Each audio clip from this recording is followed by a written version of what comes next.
श्रद्धा murder मामले में अब ऐसे खुलासे सामने आ रहे हैं जिन्हें देखकर खुद पुलिस भी हैरान है, लेकिन यही वो खुलासे हैं जिन्होंने शातिर आफताब को कानून के शिकंजे तक पहुंचा दिया है। आप भी जानकर हैरान हो जाएंगे कि आफताब के पास जो पासवर्ड था, उसी पासवर्ड ने पुलिस के सामने आफताब का सारा राज खोलकर रख दिया है।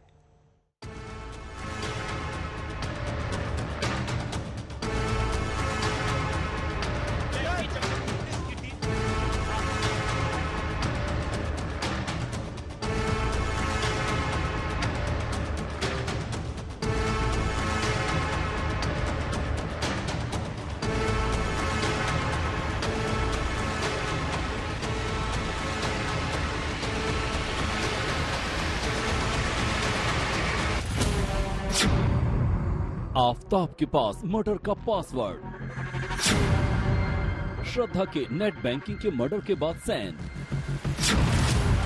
पैसा ट्रांसफर की वजह से फंस गया आफताब। दिल्ली पुलिस ने श्रद्धा के कत्ल के आरोप में आफताब अमीन पूनावाला को अपनी गिरफ्त में ले रखा है। आफताब ने शुरुआत से ही पुलिस को चकमा देने की कोशिश की, लेकिन उसकी तमाम चालबाजियां धरी की धरी रह गई।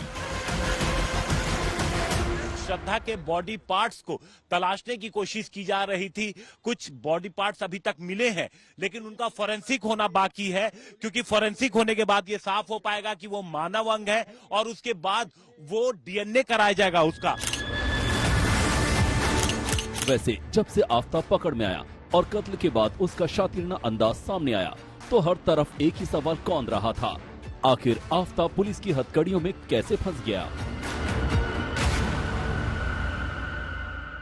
आरोपी आफताब ने पुलिस से कहा था कि श्रद्धा 22 मई को झगड़े के बाद घर छोड़कर चली गई थी।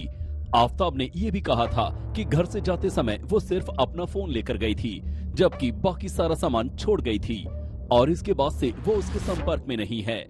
लेकिन पुलिस की तफ्तीश में आफताब का ये झूठ पकड़ा गया, क्योंकि कॉल रिकॉर्ड ने आफताब की सारी पोल खोल कर रख दी थी। आफताब और श्रद्धा के कॉल रिकॉर्ड से पुलिस ने बहुत कुछ जान लिया। पुलिस के सामने उनकी लोकेशन की जांच की तो कई सच सामने आ गए। इस घने जंगल में, जिसे आप देख रहे हैं, घना जंगल है ये, दिन में आने के लिए आपको सोचना पड़ेगा, लेकिन रात 2 बजे वो शख्स जो इस जंगल को भलीभांति जानता भी ना हो, मुंबई का रहने वाला, दिल्ली आकर शिफ्ट होकर रह रहा हो और 2 बजे यहाँ पहुंचकर ऐसे शवों के टुकड़ों को फेंकता हो, तो किस तरीके की मानसिकता होगी आप अंदाजा लगा सकते हैं। और अब पुलिस इसको लेकर जांच कर रही है, हर एक एंगल खंगाले जा रहे हैं, क्योंकि ये आसान नहीं है। ये कल और परसों की घटना नहीं है। इस घटना को हुए 5 महीने से भी ज्यादा का वक्त हो चुका है। लेकिन आफताब ने यही अकेला फर्जीवाड़ा नहीं किया, बल्कि उसने श्रद्धा के खाते से पैसे तक चुराए। पुलिस को पता चला कि 26 मई को श्रद्धा के नेट बैंकिंग अकाउंट ऐप से आफताब के अकाउंट में 54,000 रुपए ट्रांसफर किए गए, जबकि आफताब ने पहले कहा था कि 22 मई के बाद वो श्रद्धा के संपर्क में आया ही नहीं। 26 मई को जो बैंक ट्रांसफर हुआ था, उसकी लोकेशन भी मेहरौली थाना ही निकली।